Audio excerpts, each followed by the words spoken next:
यम क्रंदसी अवसातस्तभाने अभ्यैक्षेतां मनसा रेजमाने यत्राधिसूर उदितो विभाति कस्मै देवाय हविषा विधेम तस्माद् यज्ञात् सर्वहुतः ऋचः सामान्य जज्जिरे छन्दांस जज्जिरे तस्माद् यजोस्तस्मादजायत।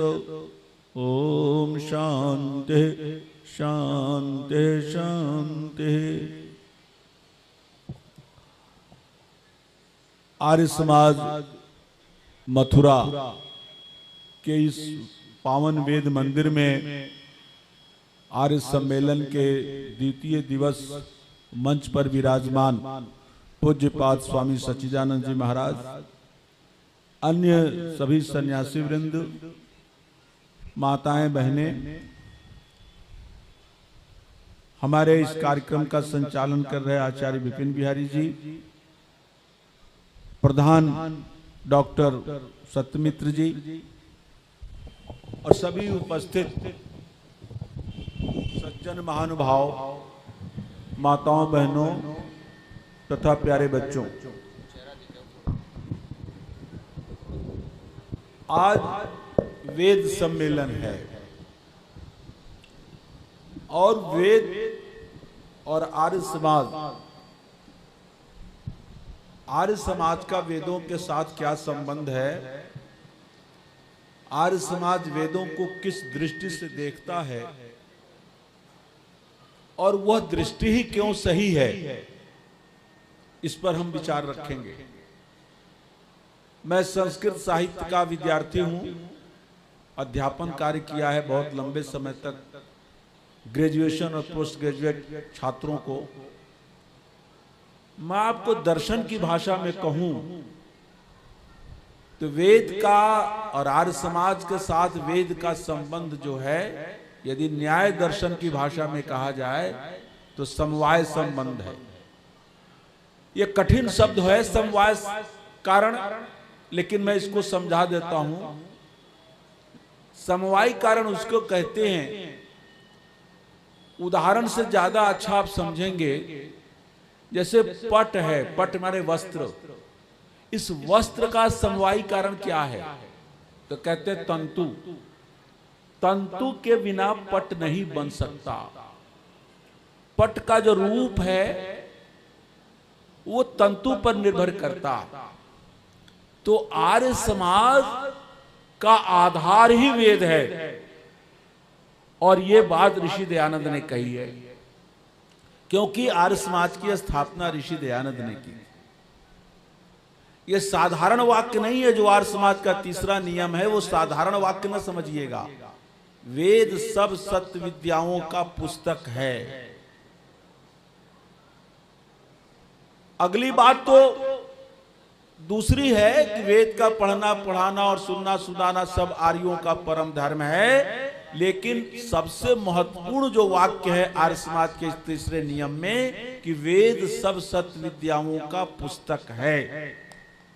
मैं बड़ी जिम्मेदारी से यह बात बोल रहा हूं कि बहुत दुख की बात है कि जिन्हें आज हम सनातन धर्मावलंबी कहते हैं या जिन्हें हम हिंदू धर्मी कहते हैं, आज उनके बड़े बड़े आचार्य वाणी से तो यही कहेंगे, किसी में हिम्मत नहीं है कि कह दे कि वेद हम नहीं मानते।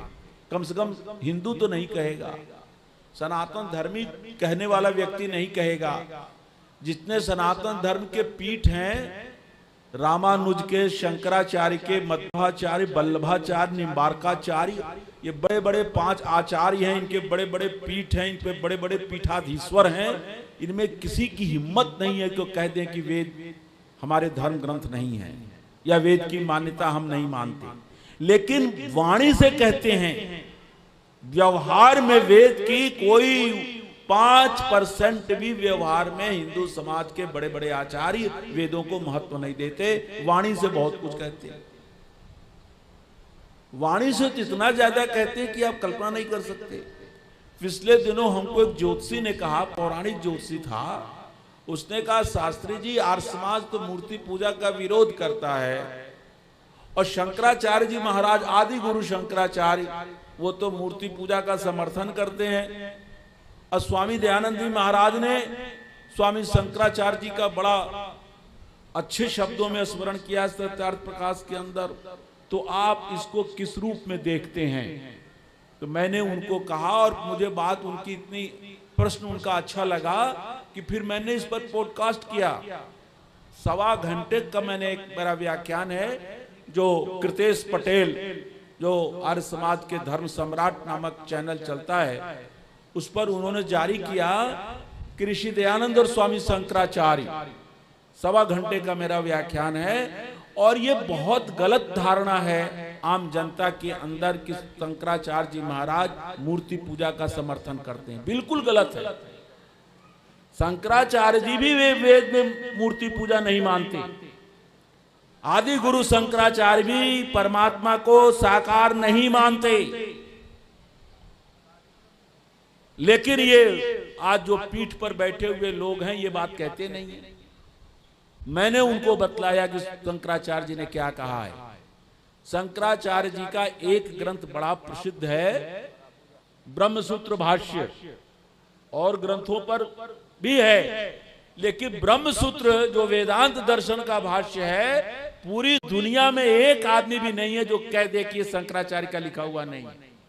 परा पूजा को कई शंकराचार्यों ने कह दिया कि शंकराचार्य का लिखा हुआ नहीं, घबराते। लेकिन ब्रह्मसूत्र को, वेदांत दर्शन जो व्यास जी की रचना है, उसके बारे में कोई नहीं कहेगा कि वो शंकराचार्य की रचना नहीं है। और उसके 2 सूत्रों के बारे में संक्षेप में बताकर फिर मैं आगे चलता हूं। उसमें एक सूत्र है करणवत चेत न भोगादिभ्यः। एक सूत्र है, दूसरा सूत्र है अरूपवदेव ही तत्प्रधानत्वात्। इसका क्या अर्थ है? सूत्र कठिन है, वेदांत दर्शन है, फिलोसफी है, लेकिन मैं बहुत सरलता से आपको समझा देता हूं। उसमें शंकराचार्य ने वेदांत दर्शन के सूत्र पर लिखा है कि करणवत चेत न भोगादिभ्यः, कि क्या परमात्मा को करण वाला मान लिया जाए? करण कहते हैं साधन को। व्याकरण में भी करण किसको कहते हैं? साधक तमम कर्णम, जो करण कारक है व्याकरण का, उसका अर्थ यही है। पाणिनि मुनि ने अष्टाध्यायी में लिखा कि साधक तमम कर्णम, जो किसी कार्य का सबसे प्रबलतम साधन होता है वो करण होता है। जैसे मैं लेखनी से लिखता हूं तो लेखनी कौन कारक होगी? करण कारक। बिना लेखनी के हम लिख नहीं सकते। इसी प्रकार प्रश्न उठाया महर्षि वेदव्यास ने कि क्या परमात्मा को करण वाला न मान लिया जाए? जैसे हम हैं बिना करण के तो हम हैं नहीं। हमारे हाथ हैं, हमारे पैर हैं, हमारे आंख हैं, हमारे नाक हैं, हमारे कान हैं, हमारे उदर हैं, हमारे पीठ हैं, सारा अंग है। तो परमात्मा को भी क्यों नहीं करण वाला मान लिया जाए कि उसकी भी हम जैसे ही आंखें हैं, हमारे जैसे ही कान हैं, हमारे जैसे पैर हैं, हमारे जैसे ही हाथ हैं। यदि कमजोर लगता हो तो 10-20 हाथ मान लें। हमारे 1 हाथ 2 हाथ हैं तो उनको 50 हाथ मान लो। और मान ही लिया लोगों ने, रावण को 20 हाथ मान लिया लोगों ने, रावण को 10 सिर वाला मान लिया। तो ऐसा मान ले तो हर्ज क्या है? तो व्यास जी लिखते हैं न, परमात्मा को करण इंद्रियों वाला नहीं माना जा सकता, क्योंकि ऐसा मानेंगे तो भोगादिभ्य, वो भोग करने वाला हो जाएगा। जब करण हो गए तो भोग करेगा, वो खाएगा पिएगा, वो टट्टी पेशाब जाएगा, सोएगा, जागेगा, उठेगा, संतान पैदा करेगा। जो इंद्रियों वाला है संसार में, फिर वो जन्म लेगा, फिर वो मरेगा। संसार के जितने भी प्राणी हैं वो जन्म लेते हैं, मरते हैं। उनकी इंद्रियां हैं, उन इंद्रियों से देखता है, वाणी से बोलता है। तो इंद्रियों वाला परमात्मा नहीं हो सकता, क्योंकि ऐसा मानने पर भोगादिभ्य, वो भोग में आसक्त हो जाएगा। यह लिखा शंकराचार्य। फिर लिखते हैं अरूपवदेव ही तत्प्रधानत्वात्, कि परमात्मा इसलिए निराकार है, अरूपवत है, रूप वाला नहीं है, क्योंकि तत्प्रधानत्वात्। इसका मतलब है कि जितनी भी श्रुतियां हैं, वेदों के जितने भी मंत्र हैं, जिन मंत्रों में परमात्मा का लक्षण बताया गया है, परमात्मा का स्वरूप बताया गया है, उन सभी स्वरूप वाले मंत्रों में परमात्मा को क्या बताया? अननु ब्रह्मचारी कुर्सियां छोड़ के आगे आ जा मंच पर। सब ब्रह्मचारी गुरुकुल वाले एकदम कुर्सी छोड़ के शांति से बिना बात किए। अनणु वो अणु परिमाण नहीं है, वो अहरस्वम वो ह्रस्व नहीं है, अदीर्घम वो दीर्घ नहीं है, अकायम उसका कोई शरीर नहीं है, अस्नाविरम उसका कोई नस नाड़ी नहीं है, ये कुछ है ही नहीं। सारी श्रुतियां जो हैं परमात्मा को अपाणिपादो जवनो ग्रहीता पश्यत चक्षु सशृणोत कर्णः सवेति विश्वम न तस्यास्ति वेता तमाहुरग्रम पुरुषम पुराणम। जितने भी श्रुतियां हैं, चाहे वो वेद की श्रुति हो, चाहे वो उपनिषद की श्रुति हो, किसी भी उपनिषद में, किसी भी चारों वेदों में से किसी मंत्र में परमात्मा को रूप वाला नहीं माना गया है, अरूपवत कहा गया है। इसलिए परमात्मा निराकार ही है। और मैं आपको एक और बात बतलाता हूं। अभी पिछले दिनों रामभद्राचार्य ने, ये बड़े दुख होता है हमको कि ये बड़े बड़े पंडित हैं, बड़े बड़े विद्वान हैं, इसमें कोई शक नहीं रामभद्राचार्य विद्वान नहीं है, लेकिन दुख इस बात का है विद्वान होते हुए भी स्वार्थ में आकर के झूठ बोलते हैं। झूठ बोलना बहुत बड़ा पाप है। झूठ बोलते हैं। उन्होंने कितना बड़ा झूठ बोला? उन्होंने ये झूठ बोला कि परमात्मा को निराकार कहा जाता है, लेकिन निराकार का मतलब आकार रहित नहीं है। निराकार का मतलब उसके साकार का खंडन करना नहीं है, उन्होंने कहा। क्योंकि उन्होंने तर्क क्या दिया वो आप सुन लीजिए। वो कहते हैं कि निराकार शब्द जो है वो ये बतलाता है कि वो आकार रहित है, ऐसा नहीं है। क्योंकि आकार रहित होता तो परमात्मा को अनाकार कहना चाहिए था। अब गंभीर विषय उठा रहा हूं। यदि परमात्मा वास्तव में आकार रहित है तो रामभद्राचार्य कहते हैं तब उसको अनाकार कहना चाहिए था, निराकार नहीं कहना चाहिए था। हेतु क्या दिया? हेतु ये दिया कि संस्कृत में जैसे उचित होता है, अकार आदि स्वर आदि में उचित में उ अक्षर अच है, अच माने स्वर है, और उसका उल्टा कहना होता है तो निरुचित नहीं कहते, अनुचित कहते हैं। अब सुनते जाइए तर्क उनके, सुनने में तो बड़ा अच्छा लगता है, इसका मैं खंडन करूंगा कि उचित को उल्टा कहना होगा तो अनुचित कहते हैं, आवश्यक का उल्टा कहना हुआ तो अनावश्यक कहते हैं, निरावश्यक नहीं कोई कहता, उचित का उल्टा निरुचित नहीं कहता। यदि वास्तव में परमात्मा आकार रहित होता तो उसको अनाकार कहा जाता, निराकार नहीं कहा जाता। ये बात सुनने में अच्छी लगती है, और इसलिए अच्छी लगती है कि जो पत्रकार प्रश्न कर रहा था वो पत्रकार कोई संस्कृत व्याकरण का तो पंडित था नहीं, उसके आसपास भी जो बैठे हुए लोग थे वो भी कोई व्याकरण के पंडित नहीं थे। सब लोग ताली बजाने लगे कि वाह कितनी बड़ी बात कह दी। मैं आपको एक जानकारी देना चाहता हूं, रामभद्राचार्य जिस गुरु से पढ़े हैं व्याकरण, उन्हीं गुरु से मैंने भी व्याकरण पढ़ा। ये पब्लिकली बोल रहा हूं। जिस संस्कृत विश्वविद्यालय में वो हमसे बड़े हैं, 3 साल आचार्य अंतिम वर्ष में थे, मैं शास्त्री द्वितीय अंतिम वर्ष में था। उनका पुराना नाम गिरधर मिश्र है। ये मुझे पता नहीं था, मेरे स्टूडेंट ने वो क्या होता है विकिपीडिया देख करके निकाला। हमने कहा ये तो, अब वो कितना गलत बोलते मैं बतला देता हूं आपको।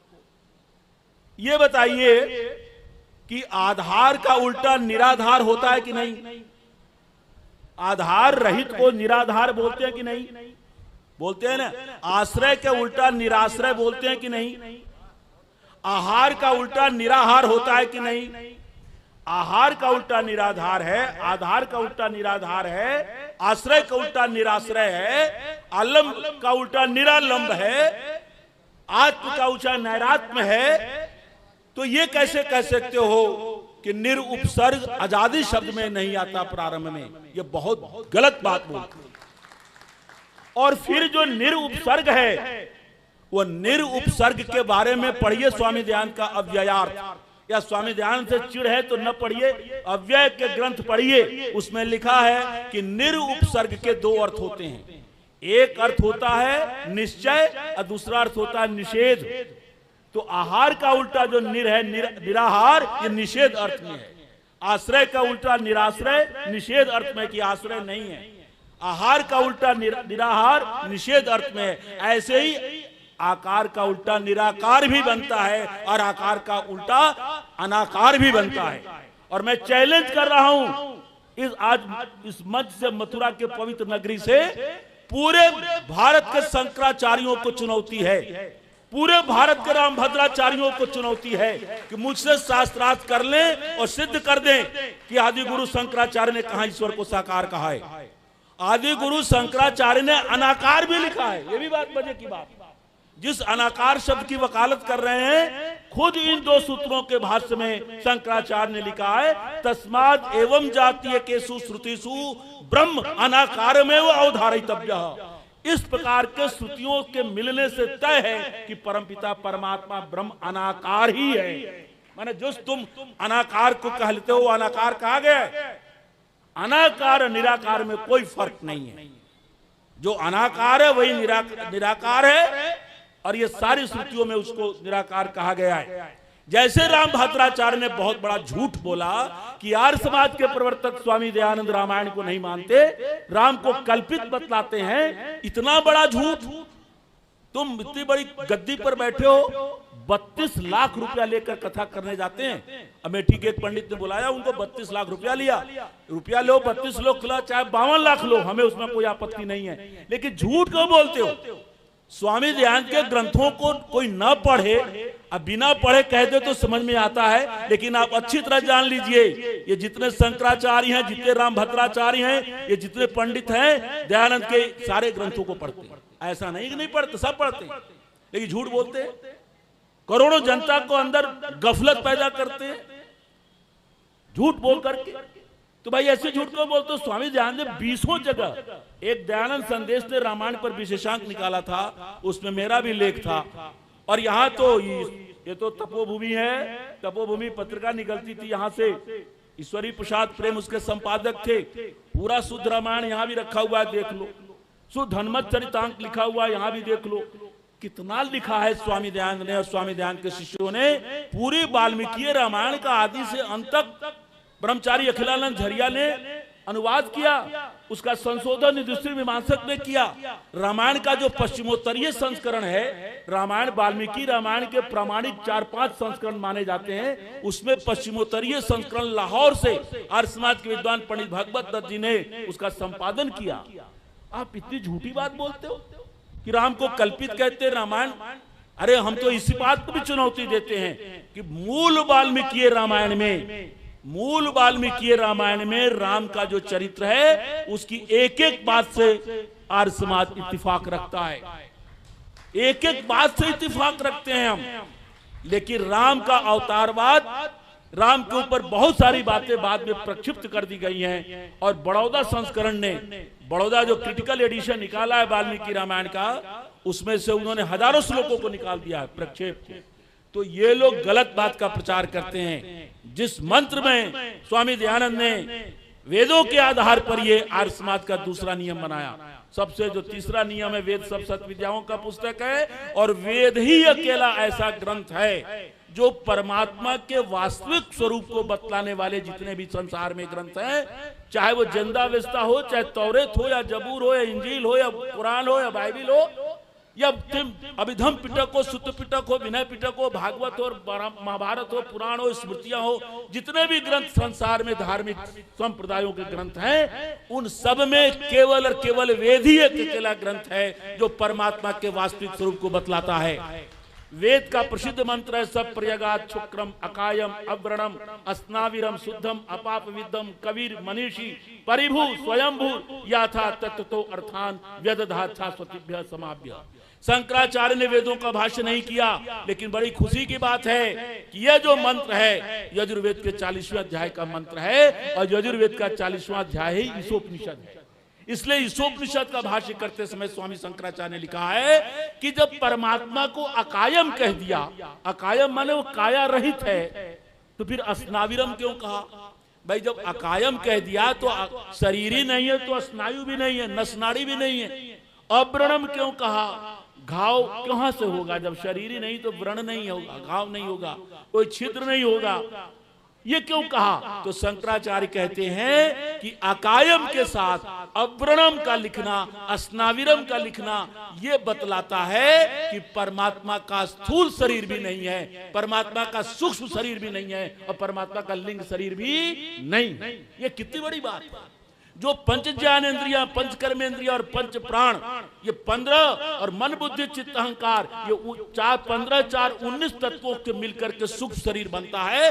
तो जीवात्मा का सूक्ष्म शरीर तो है। हम मरने के बाद अपने सूक्ष्म शरीर हम अगले योनियों में जाते हैं, लेकिन लिंग शरीर को लेकर हम मुक्ति तक में जाते हैं। लेकिन स्वामी शंकराचार्य जी महाराज कह रहे हैं कि परम पिता परमात्मा में न तो स्थूल शरीर है, न सूक्ष्म शरीर है, न लिंग शरीर है, कारण शरीर भी नहीं है।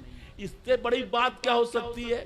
इसलिए आर्य समाज के प्रवर्तक स्वामी दयानंद ने कहा वेदों के आधार पर कि ईश्वर सच्चिदानंद स्वरूप, निराकार, सर्वशक्तिमान, न्यायकारी, दयालु, अजन्मा, अनंत, निर्विकार, अनादि, अनुपम, सर्वाधार, सर्वेश्वर, सर्वव्यापक, सर्वांतर्यामी, अजर, अमर, अभय, नित्य, पवित्र और सृष्टि करता है, और उसी की उपासना करनी योग्य है। समय कम है, आगे बोलूंगा, लेकिन एक बात और बोल देना चाहता हूं समय में। जो आज देश की सबसे बड़ी सामाजिक दुर्वस्था है, सामाजिक विसंगति है, वो जातिवाद का है, वर्ण व्यवस्था के विकृत स्वरूप है।